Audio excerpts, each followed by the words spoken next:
Hi everyone, we're coming to you live from the Stanford Alumni Association right here at Stanford Video on campus. My name is Fedra Puide. I'm one of the managers at the Stanford Alumni Association, and I'm very excited to bring to you this special event, a live stream conversation with LinkedIn co-founder Konstantin. We are very excited to have him here today. But before we get started, I also wanted to remind you that our website is alumni.stanford.edu. So if you want to find us at any time after this live stream, visit our website, use the navigation to find Stanford Career Connect, where you can find our online resources like access to the directory, access to our alumni-only job board, career tools, and links to our social media related to careers, especially our LinkedIn group. You'll find our official Stanford University alumni on LinkedIn group. Please join if you haven't already, especially if you're networking or looking for entrepreneurship opportunities and other alums who are discussing similar issues or even career exploration. So for today's live stream, we have Konstantin here, and it's a unique opportunity for Stanford alums. If you have questions, he'll be answering them live. So if you're watching this live on Tuesday, March 27th, please submit your questions the next hour using the chat function. We welcome questions about entrepreneurship, questions about strategy, questions about marketing, specific questions about LinkedIn's marketing plans, given Konstantin is not a full-time employee, are reserved at this time. But we again focus on the strategic and entrepreneurial-related questions for the next hour. We are so excited to have Konstantin here. He is one of the 5 original co-founders of LinkedIn. He helped, as VP of Marketing, launch LinkedIn from the beginning to its first 6 million users and then to profitability. He also worked as CEO of Jackster, and before LinkedIn, he was an executive at Presenter.com. He has served on many boards and the boards of several startups, and he has lived and worked throughout Asia, throughout the U.S., and throughout Europe. Most importantly, he's a Stanford alum with a bachelor's and a master's in engineering. So without further ado, I present to you Konstantin. Hi, Konstantin. Hey, Fedi. It's great to be on campus. And we won't have any commercial breaks either, right? No commercial breaks. Not yet. In an hour. But I just think one way to start out is just your story. I mean, how did LinkedIn become this powerhouse of social networking for professionals? What's the story behind that? I think everyone really wants to hear your story. I think that's a wonderful way to start out. Well, I think one thing that's interesting is that a lot of times people get very focused on what's the right idea. And they're waiting for that idea to start it. But in our case with LinkedIn, it was really not something that happened very suddenly. It is an idea that we talked about for many, many years, and actually for a good number of dishwalks. And it's really about finding the right time and the right people to do it with. And so that's when we decided to start LinkedIn. We already saw social networking taking off with Friendster at the time, and that was an inspiration to say, like, maybe we should really get going and do this. But it also has to be the right time for the founding team. So picking the right founding team to work together is really important. And then I think our focus was really, there were a lot of competitors popping up very quickly, and was really to focus on the distribution. How do we get the most members? Because in the end, I think of LinkedIn kind of as a garden. I personally like gardening, so I use that analogy a lot. And I think for any kind of social site, gardening is a really good metaphor. And if you have a lot of things were already starting to sprout, so you got to really go fast and get a lot of things into your garden to keep out others that are coming in later. And I think that was one of the big things that we did right, is focus on distribution, even neglecting other things for the first couple of years.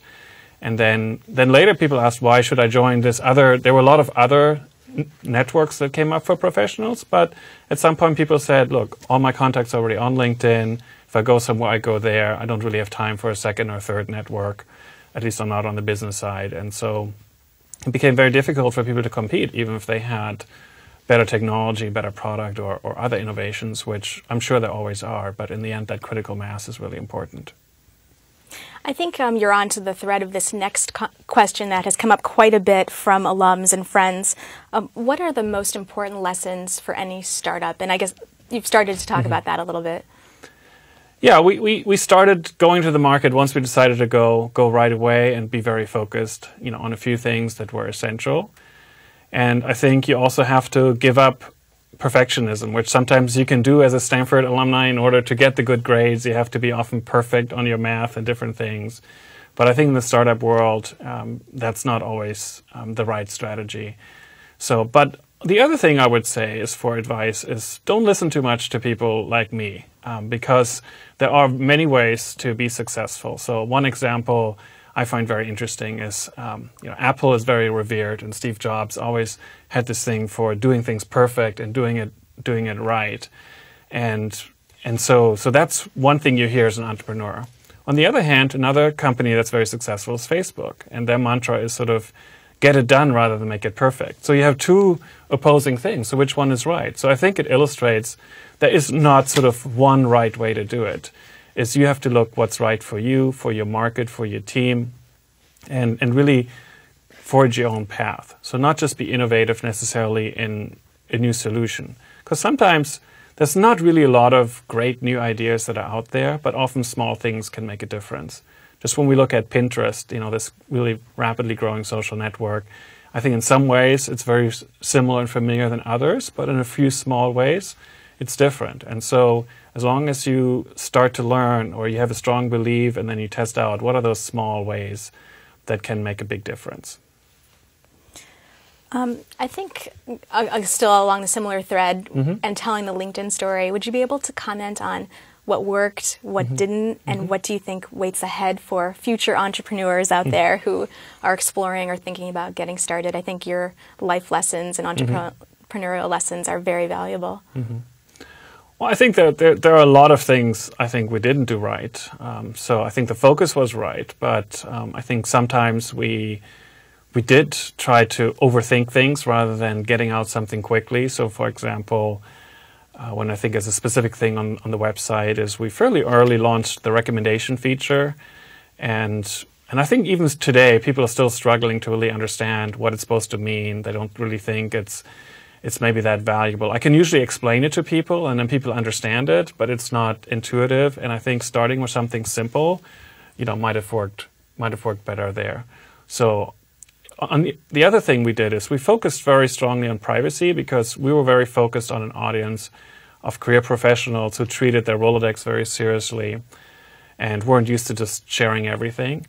But I think we also overdid it on privacy to start with and controls that every time, because it made it much more difficult to use the site. And there's a trade-off when you do privacy. And so I think we loosened up over time, but I think maybe we could have done it faster and that would have helped us. So there are definitely things like that. You never know for sure. Maybe some of these things would have been bad if we'd done it. There's no A/B testing. And so with entrepreneurship, while you can do a lot of A/B testing on certain things, there's some fundamental choices where you have to go with your gut. So I think the important thing is to make sure you're working on a problem that you know well and you're very frustrated and you want to solve. I think those types of startups have a better chance of success. And even if you don't succeed, you'll still be happy that you worked on them.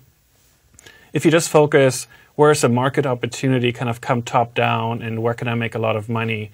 I don't think startups, the odds are really not that high to succeed. You might be disappointed at the end because the financial outcomes aren't always there. But if you solved a problem or at least made a good headway there and you joined yourself on the way and enjoyed the people you're working with, then a startup will be a great outcome, even if it ended up not being one that changed the world. Great, Konstantin. We have a question that came in from an alum right before the event, actually asking, this might get a little personal, but what drives you as an entrepreneur? Whether it's something internal or external, where do you find your passion and your drive? Well, at LinkedIn, there was definitely a lot of passion and drive, and I think that is core for success. And I think I just observed that in my experience, so I was doing some consulting for a while, and I found one time somebody asked me, you don't have a website, how do you get your clients? And I said, I don't really know. So I made a list of all my clients that I've had, and I was able to put a name next to it. I knew who had introduced me to that client. And then also, kind of for fun, I looked at all the names of people who introduced me to my clients and seen, how did I get to know that person? I could always name a person who introduced me to that person. So it really came down to sort of a few people and made me realize how strong it's not just your connections, your contacts that you know, but who they know and how effectively that works, even though there was no efficient tool. It was usually sort of a accident where I happened to have lunch with a client, a former client, one week, and they happened to have lunch with somebody else like 3 days before, which made them remember me, and then they brought the two of us together. So it always worked out very easily. I always had a lot of clients, and it came through this way, even though it was terribly inefficient. So I thought if you can marry the effectiveness of what works around trust and relationships in the real world with sort of the efficiency of searching online, it could be a really interesting thing. And I think that conviction overcame hard times. For example, when we started, we sort of saw how fast Friendster had grown. I know a lot of people probably don't even remember Friendster anymore, but it was a huge thing at the time. In fact, even when we got funding, we had 40,000 members and Friendster had 4 million. So they were 100 times as large as us. But we just didn't grow as fast. So that was a very difficult time. Another difficult time for us, I would say, was when because we were growing more slowly, we couldn't go to revenue as soon as we wanted to. And we were able to raise a Series B without revenue, but we knew we only had a window of time until we could bring in revenue, because otherwise the Series C either wouldn't have happened or been very ugly. So those were a little bit stressful moments, but I think the belief in what you're doing is worthwhile and really understanding it on a very specific personal level and talking to users of the site makes a big difference and helps you through those difficult times. So at what point does an entrepreneur begin to think about the bottom line or the money factor? It comes into play, as you explained, at some point. Yeah. Well, I think it's become a little popular. I think things go in fashions. I've been in entrepreneurship for a while, and just like B2C and B2B, I've seen several cycles of those. And right now, I think especially after the movie The Social Network, a lot of people believe, you should just build it and then you can make money later. And I think for certain business strategies and business opportunities, that's the right way to go. I definitely know for LinkedIn that was the right way to go. But I think there's also a lot of services that can start where you start charging right away. Because one advantage that you have is once you charge, you really know that someone is willing to pay for it. And then you can use that money to acquire other customers. It's kind of a very basic business lesson. But I think sometimes in startups, we feel we're in this alternate reality where it's all about how much venture capital you raise. And I think testing the waters early, getting some revenue early for certain business can make a lot of sense. There's a lot of lead generation business models, and you don't end up needing to raise a lot of cash or no cash at all. And that's one of the exciting things I think the web really opens up and the new programming languages and the server offerings, that the cash requirements to start something are much lower. And so bootstrapping is really a much stronger possibility. So do you believe in the lean startup movement of test fast, fail fast, iterate, move on, release something, launch? I think there's a lot of truth to it.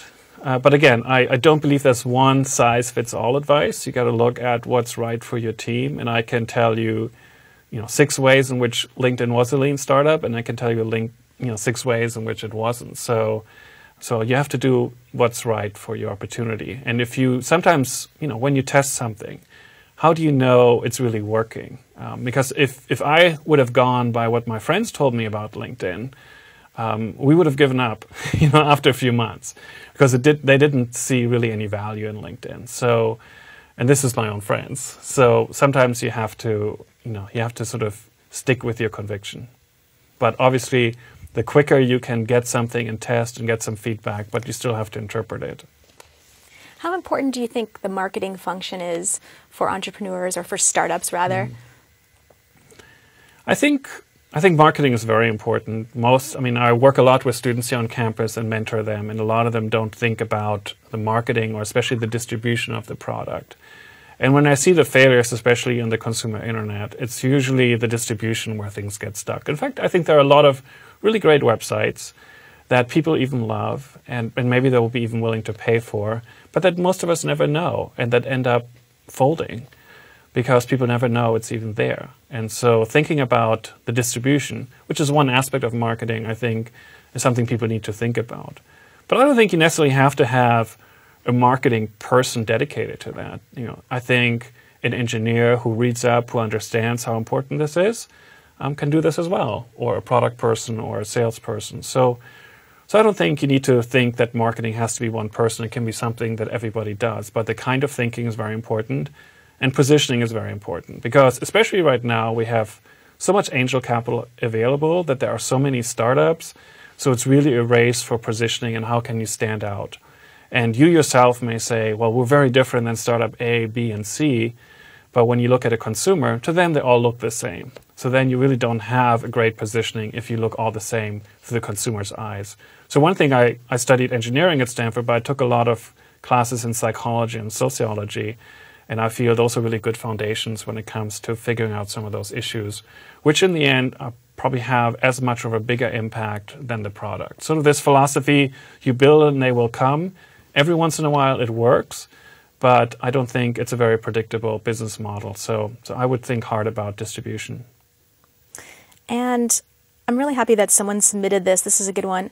Thank you to the alum who submitted this one. Who are the most important people to have in your network if you are, let's say, 6 months to a year away from launching a new company? And I know you're very active in our LinkedIn group, and so I wanted to also thank you for just being a mentor to all of the alums out there and being active. But so LinkedIn is part of the networking, I imagine, if someone is thinking about starting a company. But who should you connect with? Who are the most important people to have in your network? I think most of the time your network is people that you've worked with. So it doesn't really necessarily come from networking, going to events and meeting certain people, but as we study or work or even through family and friends, we develop a reputation, we have contacts. And I think what a lot of people don't do well is maintain those relationships well. That's very important, so you know how you can help your connections. And if you can help them, then if you later need help as an entrepreneur, which you will, then they're much more willing to help you as well.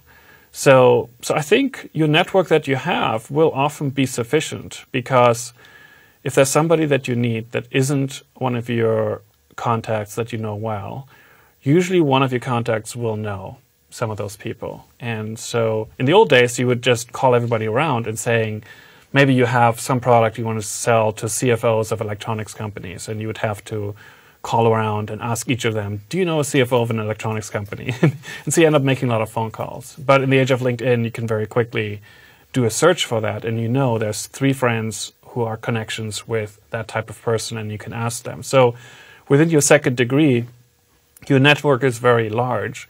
And so I think by just having a very tight first degree network, that's usually sufficient, because you can reach who you need through that network typically.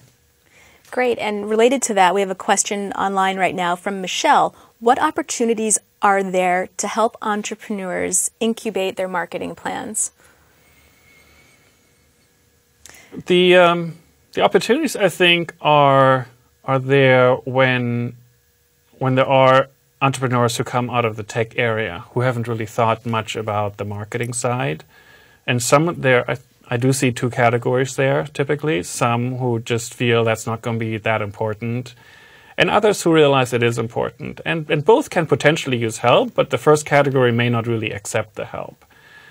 And some people may feel that marketing is actually too important to be done by someone on the outside, that it has to be really part of the team. And I can really see the reasoning for that. So sometimes I think there is a role to get a fresh perspective, an outside perspective, and to bring that into your marketing.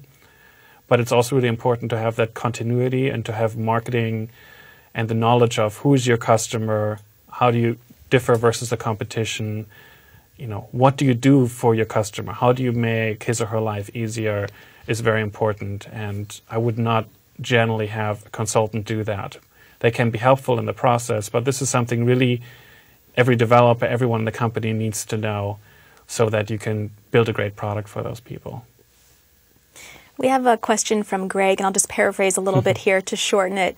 But when a company is growing, presumably it goes through growing pains, how does it stay adaptable and flexible enough to compete with maybe some of the younger startups that are coming into play in the marketplace that you've described? Well, throughout my career, I've been more on the younger startup field, and I do see it as an advantage. When you're a young startup, you have, I think, 2 key advantages. One is focus and one is speed.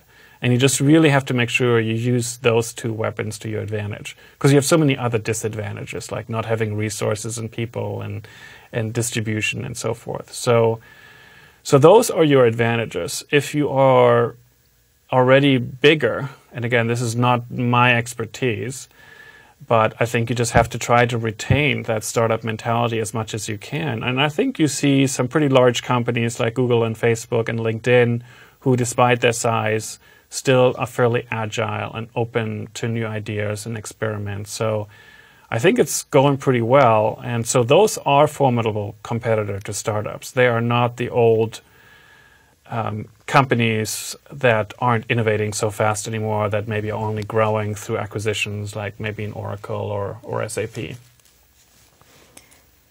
Great. Konstantin, would you be able to elaborate on when to quit, when to give up on a dream, when to hold on? I think in some ways it sounds like a basic question, but such an important one. Yeah. When do you let go and when do you go forward? I think it's one of the hardest questions. And I know entrepreneurs who probably spend more years on their project than they should have. And again, this is where you get conflicting advice, just like in sort of the Facebook Apple example I gave, where some people talk about how entrepreneurs talk about how they're almost ready to quit, but they persevered and it made it all worthwhile. And so that's what you should do. Don't give up. And there's truth to that. On the other hand, you also want to really learn from the market and at the minimum change and do that. So I don't know. There is no easy answer to that one.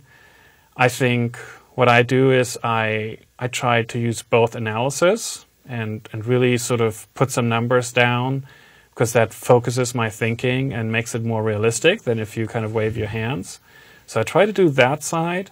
But then sometimes I love hiking in nature, and sometimes it's also really good a way to have some solitude.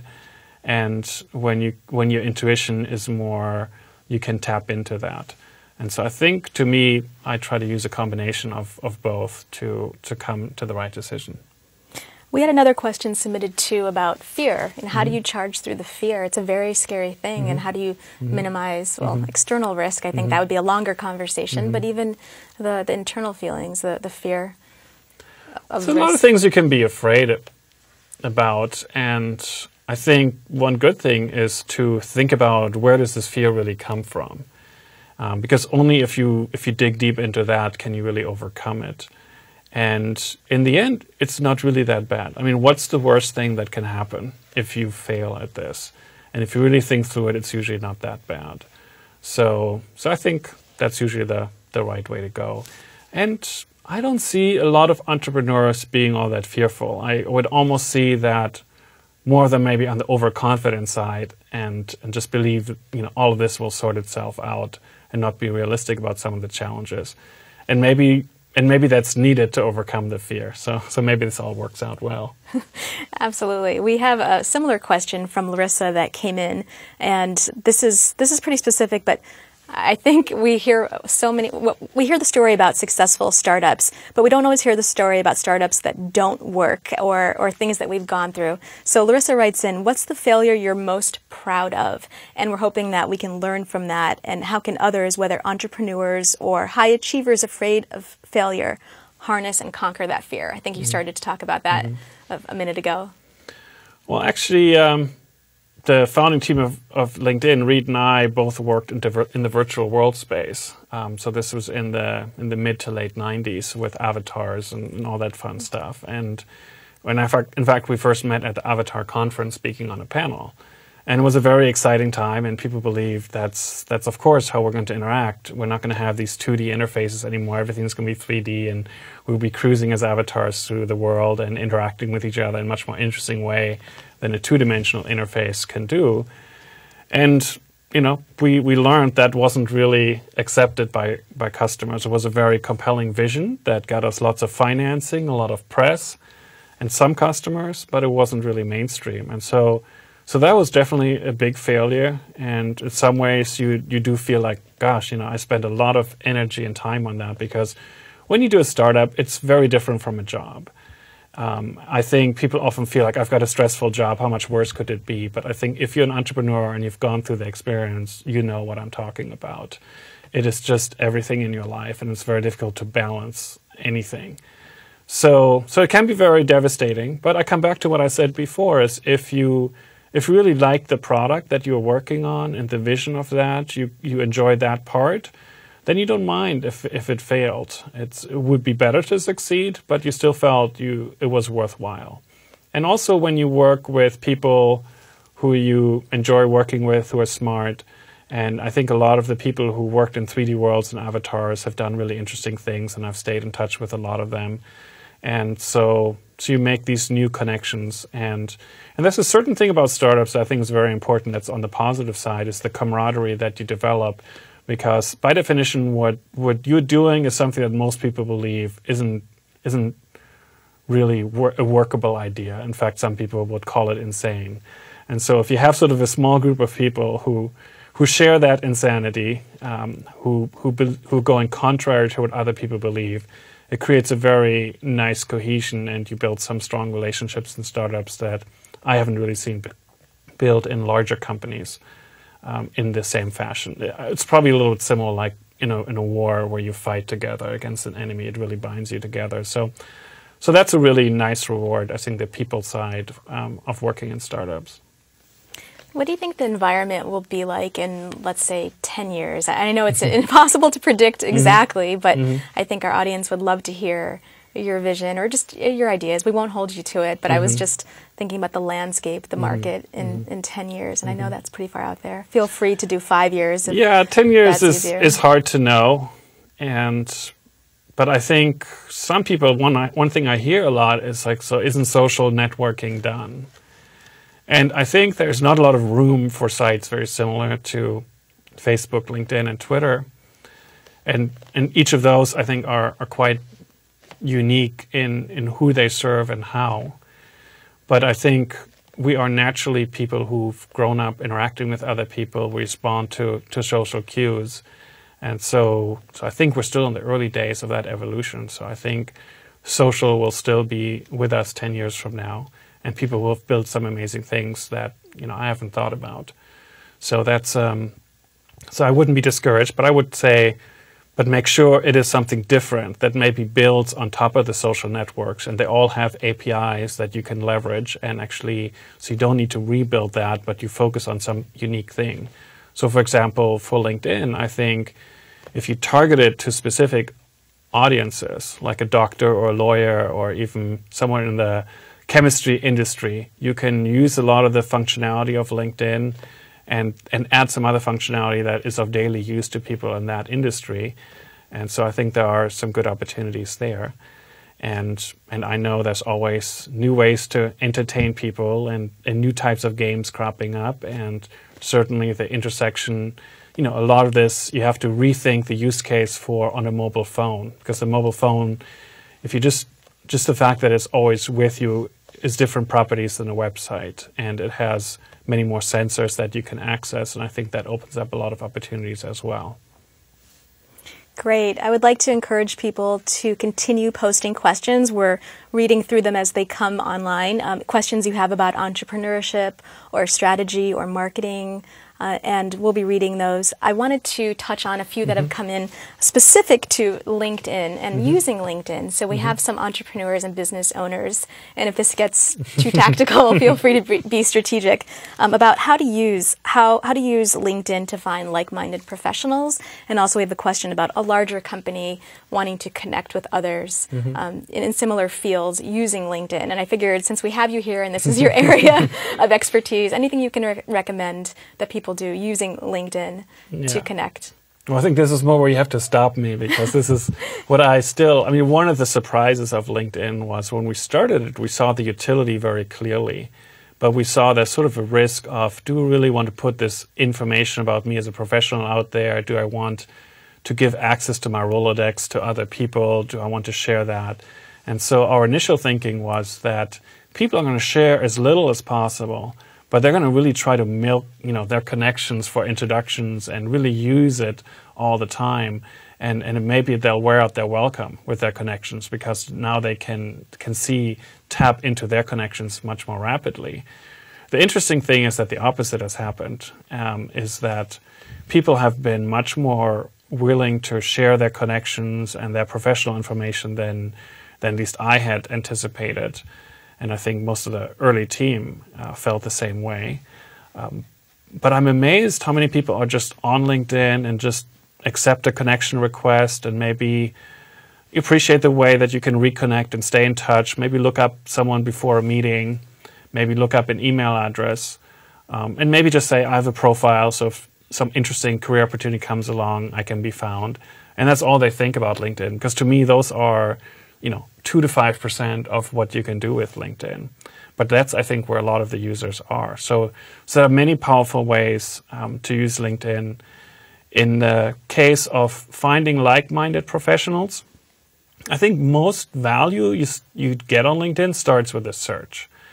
And not a name search. I mean, that's what I see a lot of people searching for. It's just a name and look up a profile of somebody. But search for a type of person, someone at a certain company with a certain title, or even with a certain keyword in their profile. And so if you want to look for people like you, just type in similar company names and similar positions they've had, and you'll find a list of people who share a lot of commonalities in terms of their career path.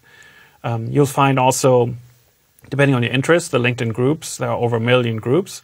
And for fun, I usually challenge live audiences to give me some keyword, and then I'm on the computer and I type in that to find groups. And I remember one of the last events, they were saying glass blowers, and I thought, like, I'm sure there's no group for glass blowers on LinkedIn, but there is. So for really any type of interest, you'll find groups and you'll find people there. And groups is a very easy way to meet people that you don't really know. But if you search, really hone in on your second degree. You can use a filter on the left to filter down to your second degree, which means that always one of your contacts knows that person. So these people are very easy to access by requesting an introduction. And that's how you can find customers, that's how you can find partners, investors, experts, everything that you really need to grow your business. So start with that search and then initiate the contact. And that's, of course, you can also make sure you have your profile there. So when other people search, they find you. I think there's like 4 billion searches done on LinkedIn per year. But I think as an entrepreneur, you want to be more proactive than that, than waiting to be found.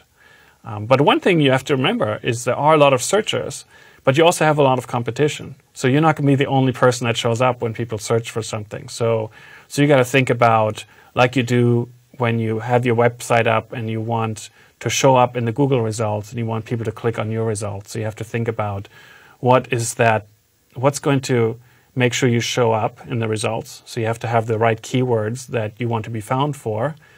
And so just enter those keywords that you think people are looking for and where you want to be found for, and see where you show up and see who else shows up at the top. Why are they showing up? That can help you really optimize to be found. And you can then also look at, well, who do you find compelling when you search? Who are you going to click through? If you don't have a photo, people, I think, are a lot less likely to click through for that. And also, what's your headline? A lot of people just leave sort of the default, which is their current position and company. But your headline is your personal positioning. This is how you're branding yourself. And you can really stand out by thinking, well, what your headline is, because that's the one thing people see in the search results. Great. Thanks, Konstantin. That question was kicked off by Carolyn, who wrote in from Arizona. So hopefully we answered that question. Please write in if I didn't get that exact. I tried to paraphrase your question a little bit, Carolyn. She had a question about connecting by geography and interests, but it sounds like you were able to cover that. What are some of the mistakes that you see on LinkedIn, people or companies doing when they're starting a group or a page or a profile? Well, I think often people just don't even put enough information into their profile or their company profile. Company profiles, you can list your products and services and get followers, and then you send updates to your followers. That's very powerful. And I think actually even a lot of my friends who joined in 2003, a lot of them are just using the features that we had in 2003, and obviously that's just a small part of it now. So you have to really kind of keep up and see what all is possible on LinkedIn. And sort of developing a followership for your company, I think, is one thing that some of the bigger brands already are doing very well. but I think others haven't really tapped into, because then you have it's not just, some people say it's like a mailing list, which is true, because you can very easily reach people that way. But also you have the advantage, there's the possibility for interaction. And when interaction happens, that spreads to their friends. Similar to how this event, I think, has spread to some extent on LinkedIn, is some people maybe got an email directly from you to the LinkedIn group, but others saw that one of their friends RSVP'd to the event. So there's a lot of these things that, what I say is the word of mouth is becoming much more rapid, because we're moving from word of mouth to word of mouse. As people click, it spreads much more rapidly. And if you do that in the professional context, I really don't think there's a better place than LinkedIn for that. Absolutely. A reminder again to join our Stanford alumni LinkedIn group if you're not already on there. So just, digging deeper into the psychological aspect, why do you think it's okay? Why do people feel comfortable now in regard to sharing that information or connecting online? What makes it okay now? Well, I think okay now and okay earlier are two different questions. So okay now, I think what I learned in sociology is just how much we're social beings. And when other people share information and do certain things, and then we just see it all around you, and you don't really analyze it, you just kind of do it. And that's a very powerful thing. In the early days, that's when it was surprising. But I think people understood the value, but then maybe didn't act on it. But also, you don't have to have everybody active in a community for it to be valuable. I think that's very important to realize. And I think some people look at LinkedIn and saying, well, if people only log in once a month, isn't that pretty bad? At least when I was at LinkedIn, that's a question I would get. But really, it is, if you have a advertising business model, yes, you want people to spend lots of time on LinkedIn because you can serve more ads. But if somebody just logs in monthly but gets enough value when they do log in that they're willing to pay, you can actually earn usually much more revenue from that member, even though they log in very rarely, if they pay you. I think it's a premium membership is like $25 a month. And also, they are value for other people. So maybe that member only logs in monthly, but some recruiter on LinkedIn or some hedge fund looks for someone with a certain expertise. They find that person, they talk. Even though that person didn't pay LinkedIn, the recruiter or the hedge fund did. So there is a lot of value from people, even if you don't log in that often. And that's different from another website where you are just a user, where you don't have profiles, where it's only based on your actions. But it is the quality of people that you have there, and really, are they doing things that are highly valuable? And then the monetization, is fairly straightforward. Thanks, Konstantin. We have, on a side note, someone named Greg just wrote in saying that he's doing his own LinkedIn keyword challenge for the group's bocce ball enthusiasts. So thank you, Greg. Greg also has a question. What can organizations do, organizations that have greater than 100 employees, still not startup, well, it could be startups, but it's a fairly large startup when you hit 100 and go greater than that. What can they do to promote innovation within a company of that size? I think while you want to be very focused on a few goals, I think, 100 is still kind of small, and you want to set very clearly what the goal is for everybody and really focus on that, because that's the focus and the speed that I talked about. It is also, if you can cordon off certain times or areas for innovation, then that can really help, where people feel, kind of like as a student, you always feel you have to study for that exam. But if you sort of cordon off certain time and saying, this is my play time, so allowing employees to have some play time. But also, I think it depends how things get communicated. When people have an idea and they want to pursue it, and nobody's really listening to that, then that discourages them from contributing, and they'll end up going to a competitor and contribute it that way. So it is both setting aside time for people sort of feel empowered to be creative, as well as how you deal when people sort of on an ongoing basis come up with new ideas. And now, the hard thing is, a lot of those ideas may not be good. So you do have to help people see what is a valuable idea and what's not, and question them back. But I think as long as you show the interest in listening and throw questions back at them, that'll encourage them to work on it some more. Great, thank you. And how do you put the right team together at the very beginning? What's the right mix of expertise and even personality to have knowledge on the initial team when you're launching a new company? It might vary. Yeah, so at Stanford, I work with a number of, it's really great the resources Stanford has now for entrepreneurship. So back when I was a student, there was just one entrepreneurship class. It was Industrial Engineering 273. And now it's MS&E 273, so that class actually still exists. But there's a whole other set of classes, and I work with a number of these classes as a mentor. And it's really interesting to see how students form together. They're usually like 4-person teams. One is the marketing person, one is the CEO, one is the technology person, one is the finance person. So a lot of the classes work in similar fashions. And one of the things that makes it hard for these teams to continue their projects after the class is when they just met sort of at a mixer at the class. They just showed up, they all were interested in the same class, they're all interested in startups, but then to really make that commitment to do this after class or after you graduate and give up income that you could have working at a job is difficult. So, and a lot of times I see sometimes teams, engineers are always in demand. So that's a good thing if you're an engineer and you have coding skills, because you'll have much more of your pick. And so when we see people coming over from the business school, often they're looking for an engineer and saying, I'll make you co-founder. But I think, you will spend so much time with your co-founders, often more than with your spouse, that you have to really pick them very carefully. And I think most of the time, the teams that end up surviving are the ones that have known each other for a while, that were even maybe friends in high school. So even though they're maybe on paper not the perfect combination of skills and expertise, if you've known each other for a long time and know how you work and know how you communicate, I think that's a good route. A lot of successful startups get sometimes started when a whole group of people leave a company together, where they had experience already working together. They can be, I think, a lot more productive. So one advice I give to people, can you hire a whole team of developers rather than one developer here and one developer there? Because the productivity you get is pretty amazing. And I've seen that in some of the startups I've worked at. You mentioned a little bit about the work-life balance in terms of you may spend more time at the company than with your spouse. What advice do you have for new entrepreneurs or new startups about balancing work and life, and how much time, if you could quantify it, how much time should be invested in launching a new startup or entrepreneurial venture?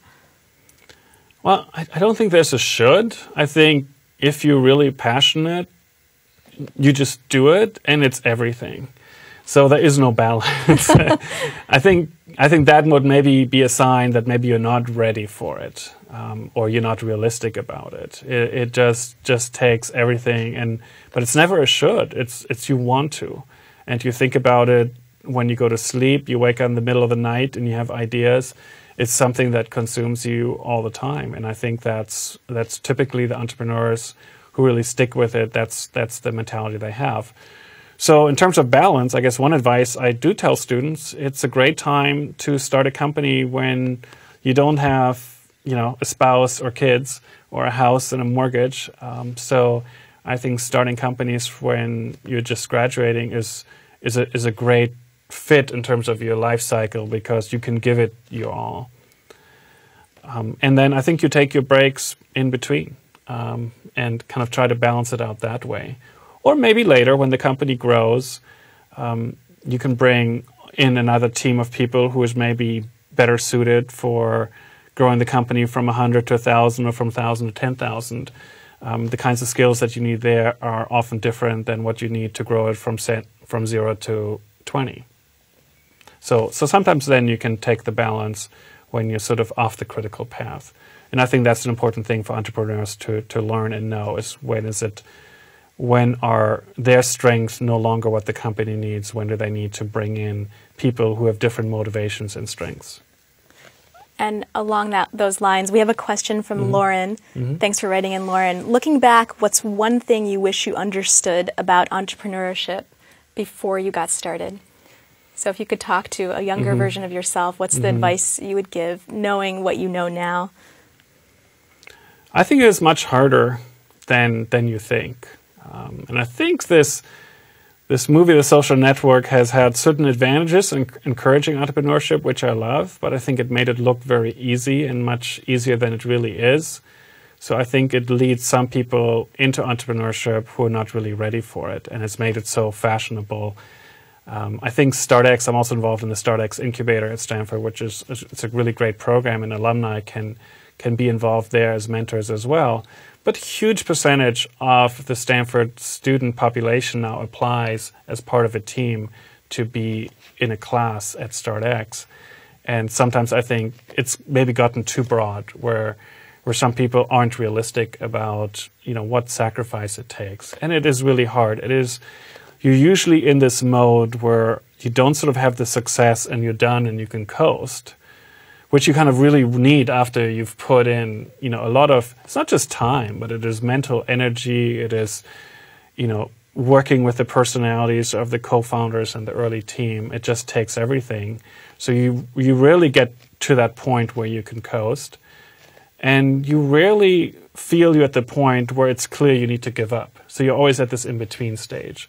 And as soon as you master one challenge, you have sort of 5 seconds to enjoy it. And then the next challenge becomes really apparent. So each challenge creates another one. So I don't know if I wish I'd known that, because maybe I wouldn't have done it. But so you don't know how hard it is, but you also don't know how rewarding it is, I think, until you do it. So it is something I think I would encourage people to try and to really go with it. But those are things that I think it's hard to see. It's a little similar to having a baby. Before you're a parent, even though you may have, your brothers or sisters may have babies, or you see other babies, I think people who are parents know that it was just very different being a parent and having your own kid than it is to spend time with lots of other kids. And so I think startups are kind of similar that way. That sounds like really good advice. And just in case our viewers aren't familiar with StartX, could you quickly explain the mechanics of that program and what it is? Yeah, so StartX is started by what in my days was called the ASSU, the Stanford Student Enterprises. So it's actually not even officially a Stanford program, except the students kind of bandied together and they asked, what services can we bring to our students? And a lot of students said, look, I'm really interested in working in my startup. Can you help me with that? So StartX provides office space, access to mentors, and advice, and really helps you learn more in developing your startup. So it's a great way to really focus on a project you've been wanting to do. And everything is provided pro bono. So you don't, there's some other incubators outside of Stanford, but you always give up some of the equity that way. And since it's more of an educational mission, and everybody who participates does it, without getting neither cash nor equity, it is a great resource for Stanford students to tap into.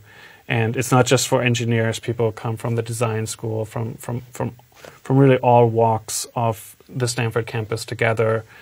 And I think it's a great way to learn entrepreneurship hands-on. And often what I see is teams that I work with in some of the entrepreneurship classes end up then applying to a program like StartX to kind of take the idea to the next level. Thanks, Konstantin. So the hour has gone by very quickly, and we'll begin to wrap it up. I think we have time for one more question and any closing comments that you have, and I'll give a quick closure. But this is a great question, I think, to end on. How about post-retirement entrepreneurship? This comes from MK. Thanks for the question. And just what happens after an entrepreneur retires and then maybe wants to start again? And this may be part of your story also. You're not retired, but just how do you keep it going? How do you give back? And are some of these ideas or journeys successful? Well, I find it what I found is because I had to focus so much onto, not just LinkedIn, but there are other startups that were less successful, and that's important to remember. And I think you learn as much from the less successful ones than you do from the successful ones. But whether you're successful or not, you usually, if you did it right and you're passionate about what you're working on, you gave it your all, and you had to put a lot of other things on hold. So I think this is sort of your opportunity to work the balance in your life. You can't do it in parallel, so you have to do it serially. And I'm not that fond of this serial entrepreneur moniker because it assumes like you go from one startup and then you start the next one. And for some people that works really well. But I sometimes wonder if people are missing other parts of life when they're doing that, like family and other passions that don't align, which I know you have to, cast aside when you're doing a startup. So I feel I'm now balancing my life by sort of doing one thing and then another thing. And sometimes you just need some quiet period, I think, either to get some great new ideas or just to find out where your passions are. And maybe they are not in the for-profit world. Maybe there's a certain cause you're passionate about, or you realize you're getting older and you haven't traveled to all the places you want to go. So I think there are a lot of wonderful opportunities other than just going into the next startup. But of course, if that's what you want to do, more power to you.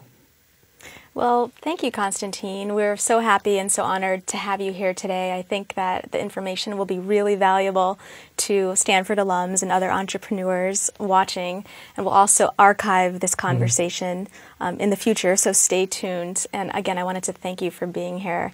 And I also wanted to say a quick reminder that if you want to find us online, it's alumni.stanford.edu. Look for Career Connect, and you can find links to all of our resources to help you with entrepreneurship and just general professional networking. And don't forget to join our LinkedIn group, the official Stanford one, if you haven't already. Thank you, and we'll see you again soon.